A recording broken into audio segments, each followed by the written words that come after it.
2023년 6월 18일 주일 예배를 하나님께 드리겠습니다. 함께 기도하시겠습니다. 하나님, 오늘도 정한 시간에 하나님을 예배합니다. 하나님께서 나의 하나님 되시고 우리를 다스리셔서 하나님의 나라, 하나님의 백성으로 삼아주시고 또 늘 하나님에 대해서 열린 귀와 열린 눈과 열린 심령을 허락하셔서 성경 말씀을 통하여 하나님의 생명의 말씀을 깨닫게 되는 축복을 허락하옵소서. 예수님 이름으로 기도 올립니다. 아멘. 오늘도 하나님께 함께 영과 진리로 함께 예배 드리도록 하겠습니다.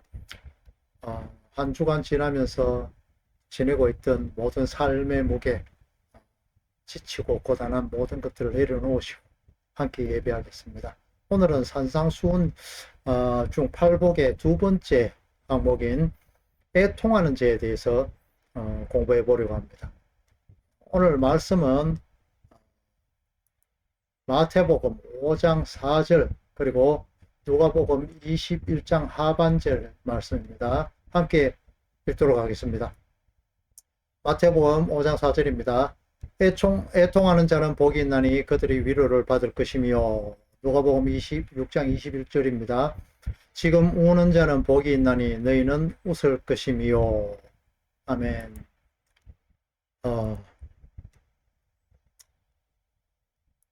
여러분 한 주 동안도 잘 지내셨습니까? 하나님께서 늘 항상 우리에게 평안을 주시는데요. 이 평안 가운데 지내셨는지 모르겠습니다. 그런데 방금 제가 인사를 드리면서 평안이라고 말씀을 드렸는데요. 이 평안에 대해서 생각해 보신 적이 있으신가요?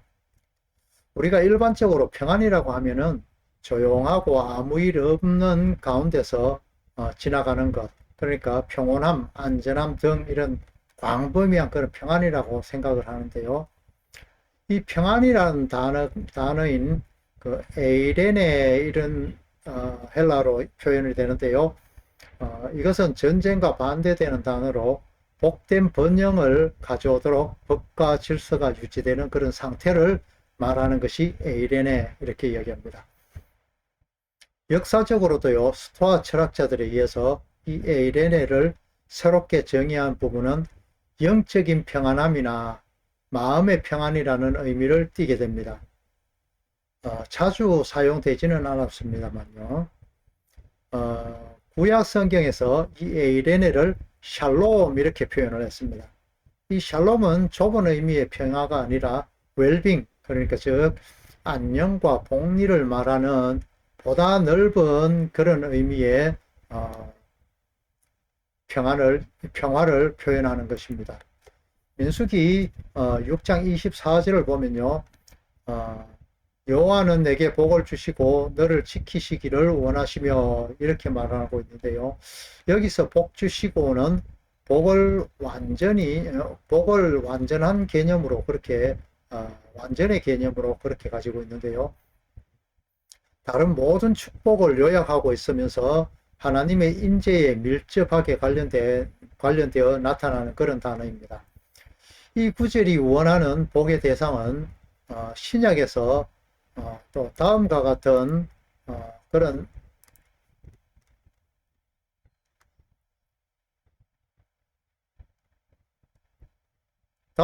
사람으로 나타나게 됩니다. 자, 보도록 하겠습니다. 마태복음 5장 48절입니다. 그러므로 하늘에 계신 너희 아버지의 온전하신가 같이 너희도 온전하라 이렇게 나타나고 있습니다. 이렇게 성도의 온전함을 원하시는 겁니다. 정확한 단어의 그런 결론을 내리기는 어렵지만은 그것은 인간을 위한 하나님의 선하심이며 그 안녕을 통해서 구원이 이루어지는 것이 선이며 구원인 것입니다. 그래서 하나님은 이사야 46장 7절을 통해서 평안도 짓고 환란도 창조하신다고 그렇게 말씀하십니다. 이 샬롬에 참여한다는 것은 구원의 은총이며 반대로는 하나님이 그 샬롬을 거두어 가시면은 그 자리에 애통이 들어앉게 된다는 그런 표현이거든요. 미가서 5장 5절을 보면요. 이 사람은 평강이 될 것이다. 이렇게 나타내고 있습니다. 그런데요, 이 사람이 평강이라는 것은 곧 그리스도와의 연합이다. 이런 의미로 표현할 수 있거든요. 미가 선지자의 예언으로 베들레헴에서 다스릴 자가 나올 것인데 그 다스릴 자가 곧 평강이라고 예언하고 있는 그 부분입니다. 그와 같이 평강을 경험한 자는 믿음이란 것을 기반으로 삶을 살게 됩니다.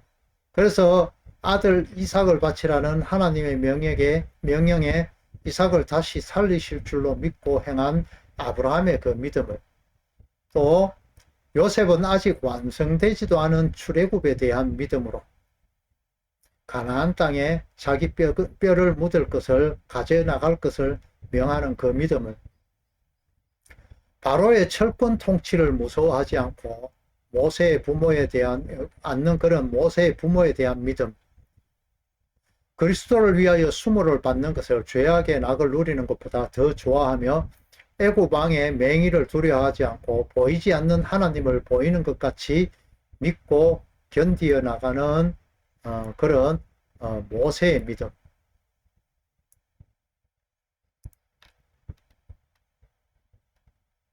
히브리서 11장에 일부러 이런 것들을 나열하고 있습니다. 여자들은 자기의 죽은 자들을 부활로 받아들이며 심한 고문에도 구차히 풀려나가기를 원하지 아니했고 동굴과 산과 광야와 토굴에서 방랑하는 그런 삶을 살았습니다. 이 구약의 사람들은 약속된 메시아를 받지 못했지만은 그들은 세상이 감당치 못하는 사람들이라 칭할 만큼 구원의 메시아를 바라보는 눈에 보이지 않는 그런 믿음의 눈으로 말씀을 보고 그것을 깨달았다는 것입니다. 예수님께서 이 땅의 메시아로서 모든 임무를 완수하시고 십자가에 못 박히시는 그때, 신랑을 빼앗기는 그때가 바로 애통의 시간, 그것이라는 겁니다. 바로 평강, 샬롬이신 예수님, 신랑을 잃어버리는 시간인 것입니다.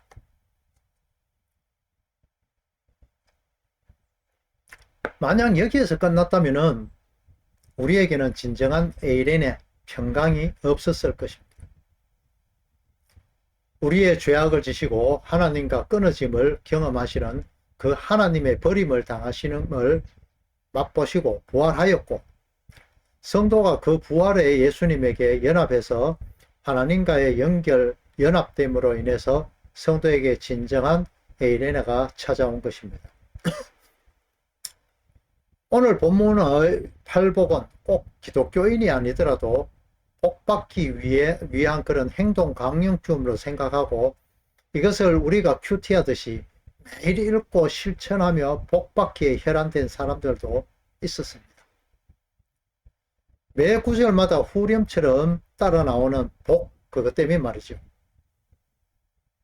이 복이라는 단어의 헬라어 마카리오스에 대해서는 지난주에 말씀드렸듯이 감탄문의 형태를 띠는 마카리오스 호이, 이렇게 하는 뭐뭐 하는 자는 복이 있나니가 아니라 복이 있는 자여 너희는 어떠한 일이 닥쳐올 것이다로 해석하는 것이 옳다고 그렇게 말씀드렸습니다. 오늘은 두 번째 내용인 4절에 애통하는 자에 대해서 살펴볼 것인데요.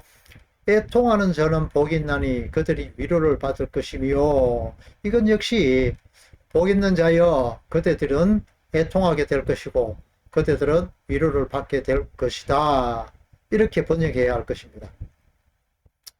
이 해석의 관점에 따라서 우리가 오늘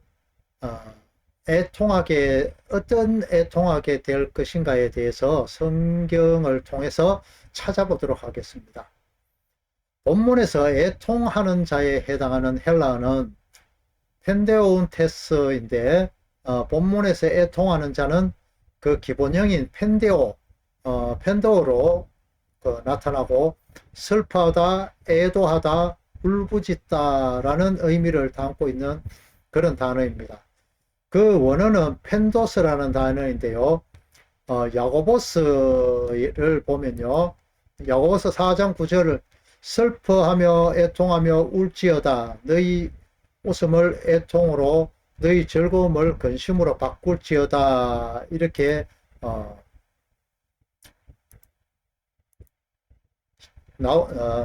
기록하고 있는데요. 야고보 사도는 주 앞에서 무가치한 존재임을 자각하고 애통하는 자라고 말하는데 그렇게 사용되었습니다.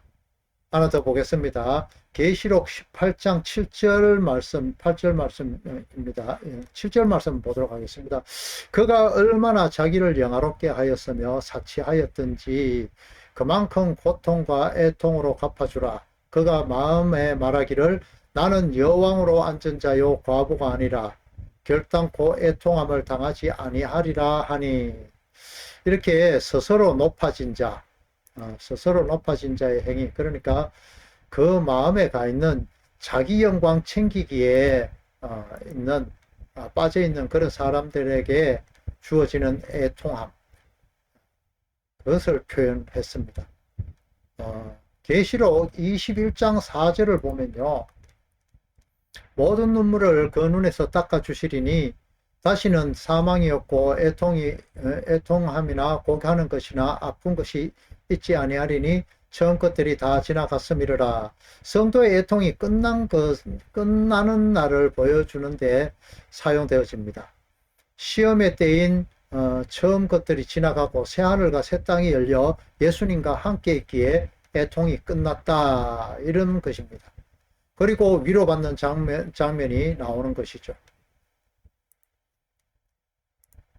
그럼 이 애통이 끝나기 전에 이 땅을 사는 동안에 성도들에게 주어지는 애통함에 대해서 살펴보는 것이 우리가 앞으로 신앙생활 하는데 유익이 되겠죠. 애통을 나타내는 헬라 동사는 펜데오인데 이것은 애도하다, 애통하다, 슬퍼하다라는 뜻을 가지고 또 고전 헬라어 문헌에서는 흔히 죽은 자를 위해서 슬퍼하거나 애통하는 것을 나타낼 때 사용되어지고 있었습니다. 70인 역본에 보면은 약 60여 회가 사용되어지고 있는데 이미 닥쳐진 그런 임박한 불행 때문에 우는 행위를 내포하고 있습니다. 이사야서 3장 26절을 보면요, 그 성문을 슬퍼하며 곡할 것이며 시온은 황폐하여 땅에 앉으리라, 이렇게 나오고 있습니다. 이렇게 재앙이 임했거나 임하게 될 땅에 대한 상징적으로 사용되고 있는데요.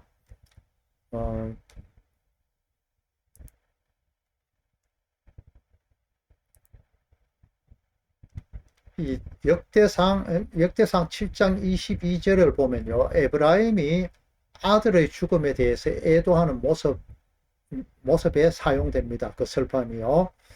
또 느헤미야 8장 9절에 보면요, 하나님의 말씀이 떨어지자 애곡하는 장면이 나오게 됩니다. 학사 에스라에 대해서 성경 말씀이 다시 한번 읽어지고 있는 그런 장면이거든요. 그 다음에 야곱의 죽음에 대해서 70일을 애곡하는 장면을 담는 그런 부분이 창세기 5장 30절에 나타납니다. 구약의 히브리어에는 이 펜데오가 박하 또는 찬양하다는 단어로 쓰이는 할랄로 나타나기도 합니다.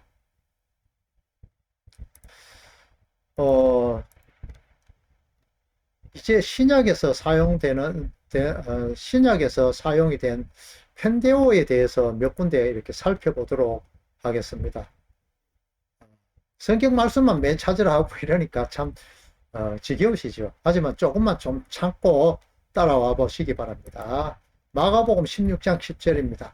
마리아가 가서 예수와 함께 하던 사람들이 슬퍼하며 울고 있는 중에 이 일을 알림해 이렇게 예수 그리스도의 부활하심을 목격한 마리아가 이제 그와 달리 아직 부활의 주님을 만나지 못한 그런 제자들이 슬퍼하고 있는 그 슬퍼함에 대해서 나오는 건데요. 그것이 바로 애통함입니다. 그들에게 아직은 에이레네 이것이 임하지 않아서 평강이 임하지 않았다는 겁니다.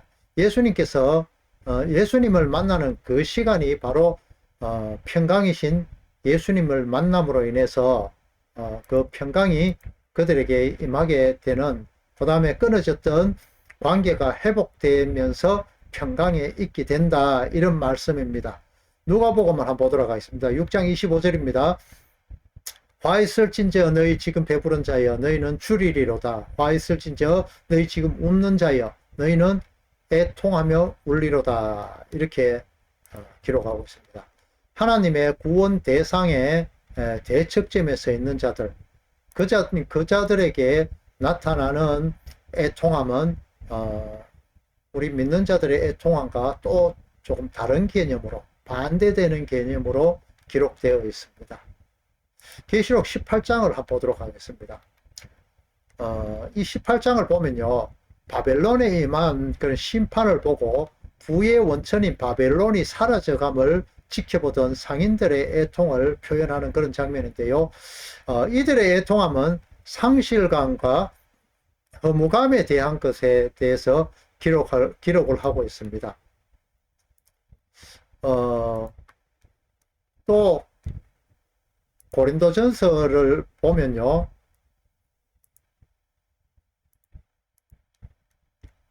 죄송합니다. 혼자 하다 보니까 빨리 넘어가지를 못하고 있습니다. 고린도전서 5장 2절 말씀을 보면요, 그러하고도 너희가 오히려 교만하여져서 어찌하여 통한이 여기지 아니하고 이 일 행한 자를 너희 중에 쫓아내지 아니하느냐, 이렇게 하는데요.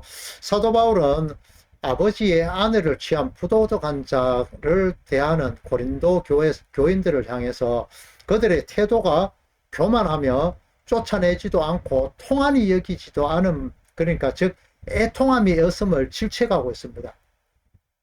애통함이 없는 것 자체, 그것이 교만이라고 이야기를 하고 있습니다.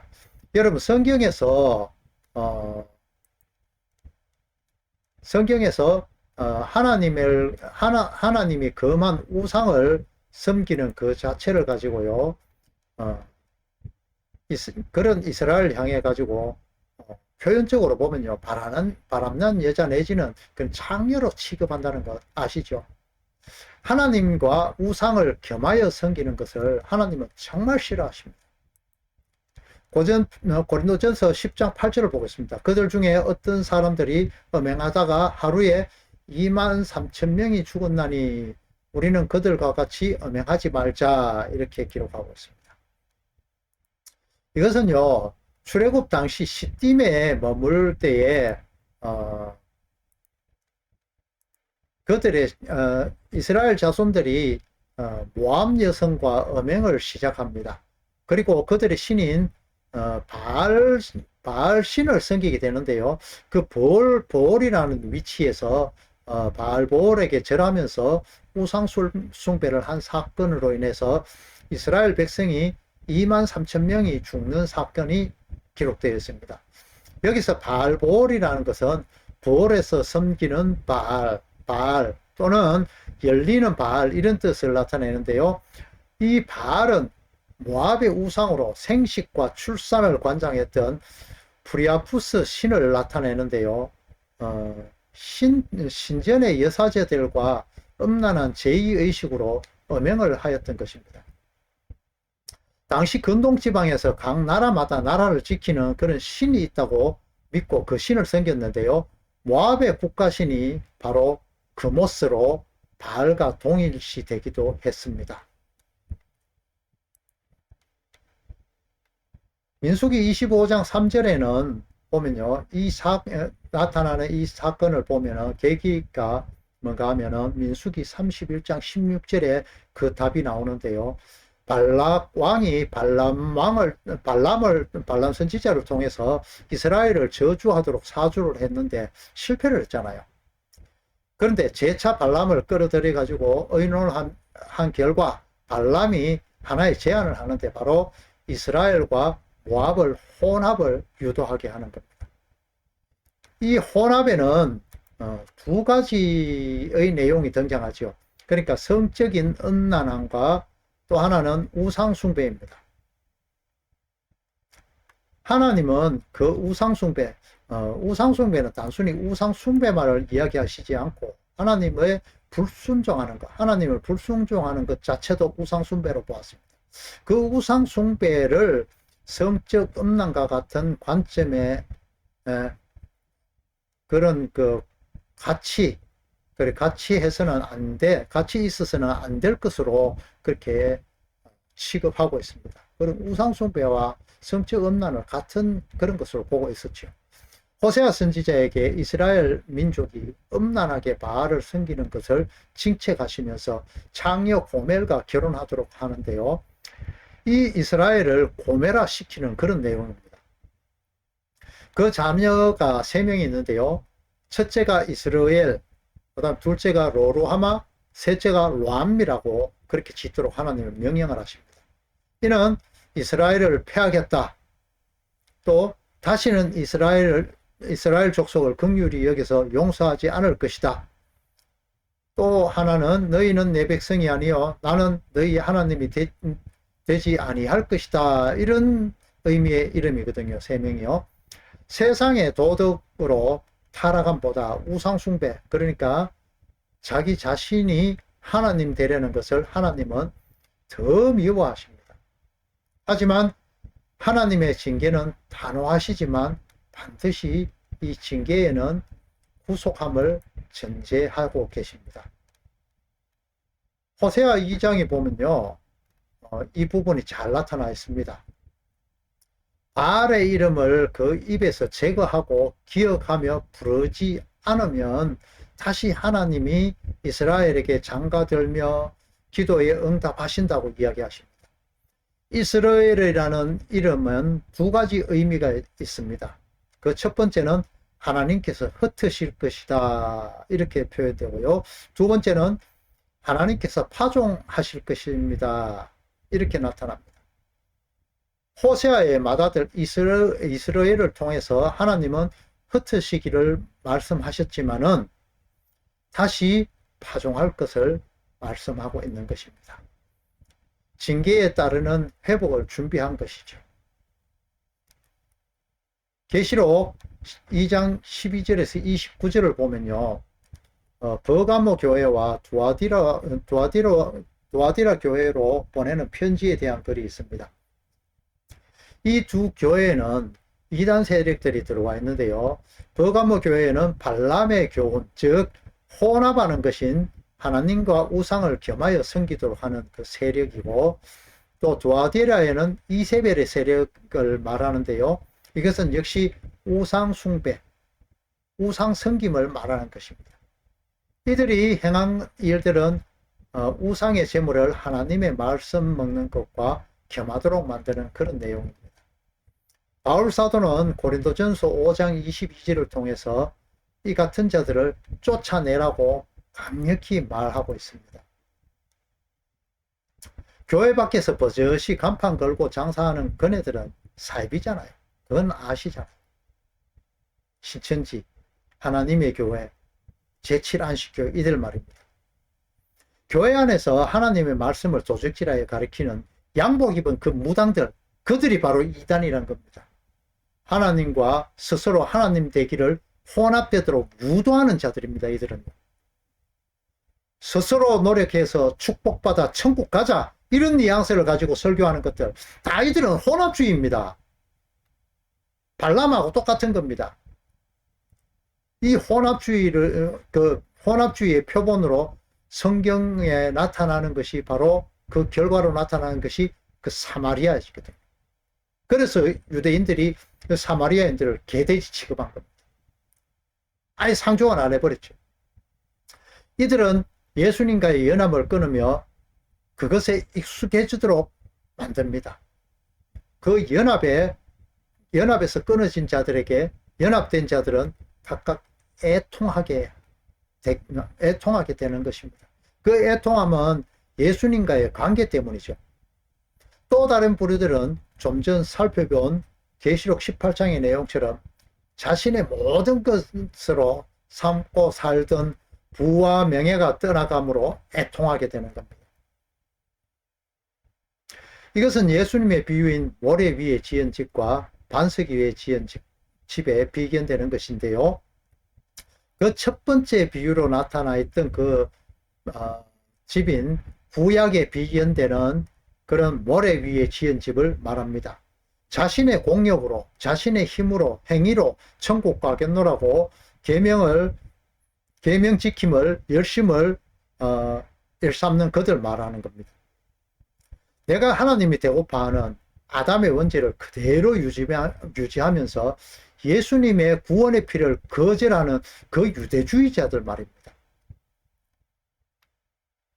마태복음 9장 15절 보면요, 예수께서 그들에게 이르시되 혼인집 손님들이 신랑과 함께 있을 동안에는 슬퍼할 수 있느냐? 그러나 신랑을 빼앗기는 날이 이르리니 그때는 금식할 것이라, 이렇게 이야기하고 있습니다.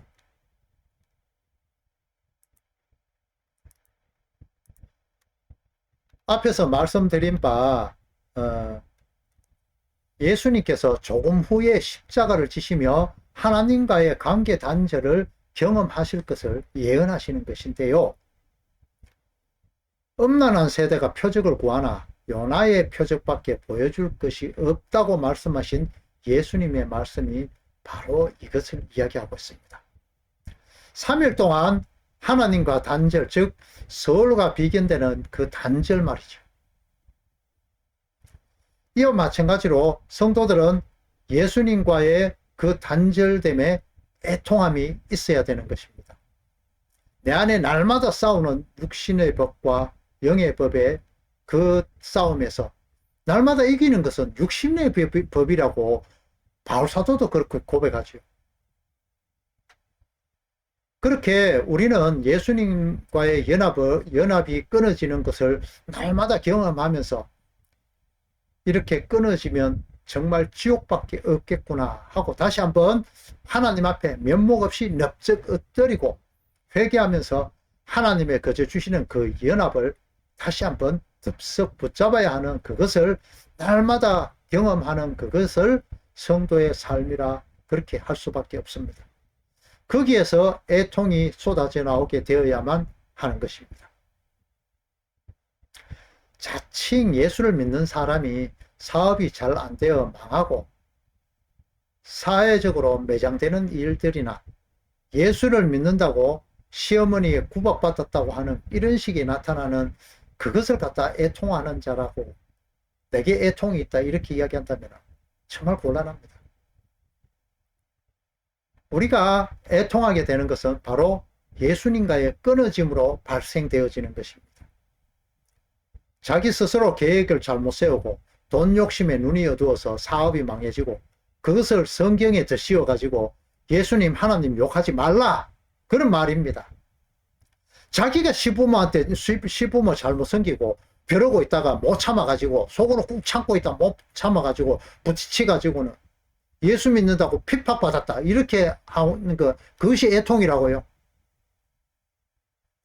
그건 예수파라, 즉 내 욕심과 예수님을 혼합하는 그런 우상숭배나 마찬가지입니다. 위에서 두 가지 예를 든 내용이 여기에서 나타나는 애통 역시 내가 할 수는 없습니다. 어떤 것이든 간에. 아니 방금 그 예 든 그 말고 그 위에서 든 거 말이죠.